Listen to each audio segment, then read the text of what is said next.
Hey friends, welcome back to my new vlog. और आज के व्लॉग की शुरुआत दोपहर से कर रही हूँ। और ये देखिए मेरी चूड़ियाँ।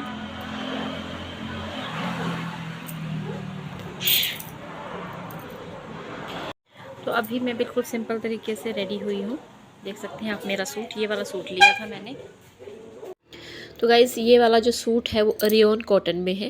पहले मुझे लगा कि काफ़ी ठंड होगी करवा चौथ के टाइम, तो गर्म सूट सिलवाऊंगी, लेकिन इस टाइम जो मौसम है बहुत ही अच्छा है, बिल्कुल भी ठंड नहीं है दोपहर में।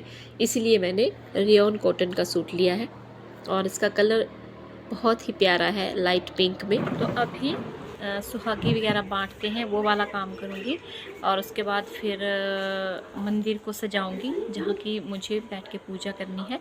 और उसके बाद जो पूजा है ना, मुझे वो शाम को मैं तैयार होऊंगी अपनी ड्रेस पहन के, और उस ड्रेस में करूँगी। तो वो वाला मैं वीडियो आपको पूरा दिखाऊंगी। वो वाली ड्रेस का मेकअप, वो वाली ड्रेस की ज्वेलरी, और उस ड्रेस में ही वो मैं पूजा करूँगी और शाम को चांद की पूजा करूँगी। और अभी तो मैं अपने आस पड़ोस में सुहागी देने जा रही हूँ।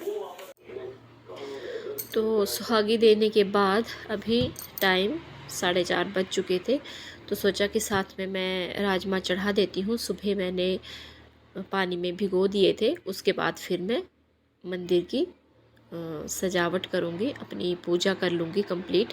तब तक ये राजमा जो है बन जाएंगे।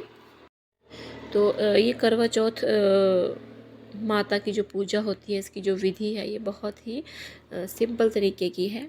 ऐसी कुछ खास नहीं है। आप बहुत सिंपल तरीके से करवा चौथ माता की पूजा कर सकते हैं। अगर करवा चौथ माता का आपके पास पोस्टर या फ़ोटो नहीं है, तो आप गौरी शंकर जी की फ़ोटो रख के पूजा कर सकते हैं।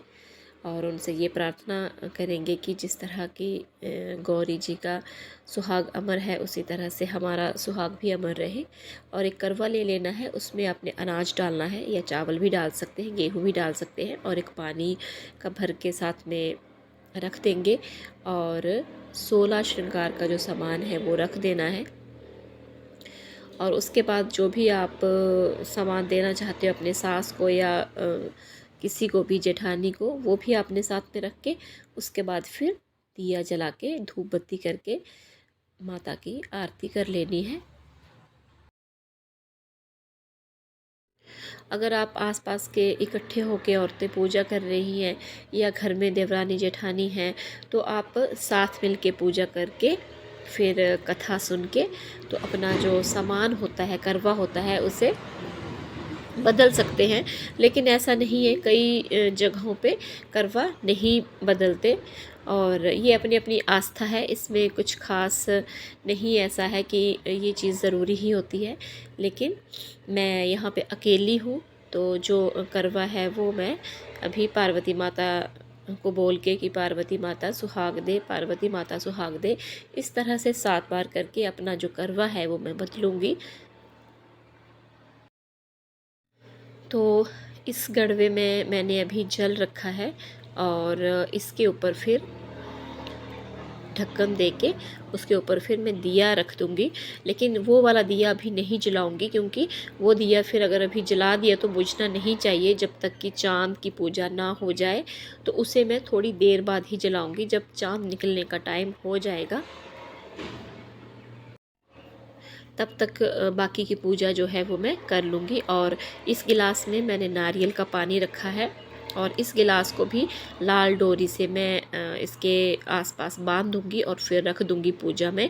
और जो भी आपने ये करवा रखा है, पानी का गड़वा रखा है, इसके नीचे अनाज रख लेना है, उसी के ऊपर फिर ये चीज़ें जो है रखनी है। और इस पानी को मैं जब व्रत खोलूँगी तब पीऊँगी। और अब मैं पार्वती माता की आरती कर लूँगी, और इसके बाद मैं करवा चौथ व्रत कथा पढ़ूँगी। तो अब मैं हाथ में अनाज ले लूँगी, जो भी अनाज आपने मंदिर में रखा है, और थोड़े से अनाज के दाने उस जल में डाल दूँगी, जिससे कि हमें चंद्रमा को अर्घ देना है। और जब वो कथा सुननी है या पढ़नी है, तो वो दाने अपने हाथ में ले लेने हैं, संकल्प करना है, और फिर हमें कथा पढ़नी या सुननी है। और जब हम कथा पढ़ेंगे तो आसपास की अगर औरतें आ जाती हैं तो अच्छी बात है, अगर नहीं आती हैं तो अकेले ही हमें वो कथा पढ़ लेनी है। और जो फिर चावल के दाने, जो भी अनाज आपके पास है वो हाथ में लिया होता है, उसे अपने जो दुपट्टा पहना होता है उसमें बांध लेना है। तो कथा पढ़ने के बाद फिर जो अपना करवा है उसे बदलना है पार्वती माता के सामने, साथ ऐसे करके, और बोलना है कि पार्वती माता सुहाग दे, पार्वती माता सुहाग दे, ऐसा करके 7 बार। तो गाइस पूजा मेरी हो गई है और अब मैं डिनर की तैयारी कर लूँगी। आज मैं मदरा बनाने वाली हूँ राजमा का, तो उसे बनाने के लिए काफ़ी टाइम लगता है। तो दही को काफ़ी देर तक मुझे चलाना पड़ेगा, जब तक कि तेल और दही अलग अलग ना हो जाए तब तक इसमें राजमा नहीं डालने हैं। और मदरे के साथ मैं बनाने वाली हूँ कढ़ी, क्योंकि मदरा बहुत हैवी होता है, एकदम से खाया नहीं जाता। इसके साथ अगर कढ़ी हो तो अच्छा रहता है। और ये देखिए मैंने मदरा और कढ़ी बना के रख ली है, और साथ में बनाई है सेवइयों की खीर। और फिर मैं फटाफट से हो गई हूँ तैयार, क्योंकि चाँद निकलने का टाइम हो गया है। ये मैंने अपनी ट्रेडिशनल ड्रेस पहनी है, साथ में सिल्वर की ज्वेलरी पहनी है, तो देख सकते हैं आप ये, और मैंने नई सिलवाई है। तो गाइस वेट कर रही हूँ चाँद का, और 9 बज चुके हैं। कल तो इस टाइम चाँद निकल आया था, लेकिन आज अभी तक नहीं निकला है। तो गाइस चाँद निकल आया है और 9 बज चुके हैं अभी रात के। और अब मैं चाँद की पूजा कर लूँगी और यही प्रार्थना करूँगी कि सुहाग मेरा सलामत रहे, और हर साल इसी तरह से मैं खुशी खुशी करवा चौथ का जो त्यौहार है वो मनाऊँ। और जो भी मेरे व्यूवर्स हैं उन सभी के लिए यही मेरी मन से दुआ है कि उनका सुहाग भी सलामत रहे। और औरतों के लिए ये जो दिन होता है बहुत ही बड़ा दिन होता है। इस दिन के लिए पूरा साल वेट करती हैं औरतें। तो यही था मेरा आज का व्लॉग। मिलती हूँ नेक्स्ट वीडियो में।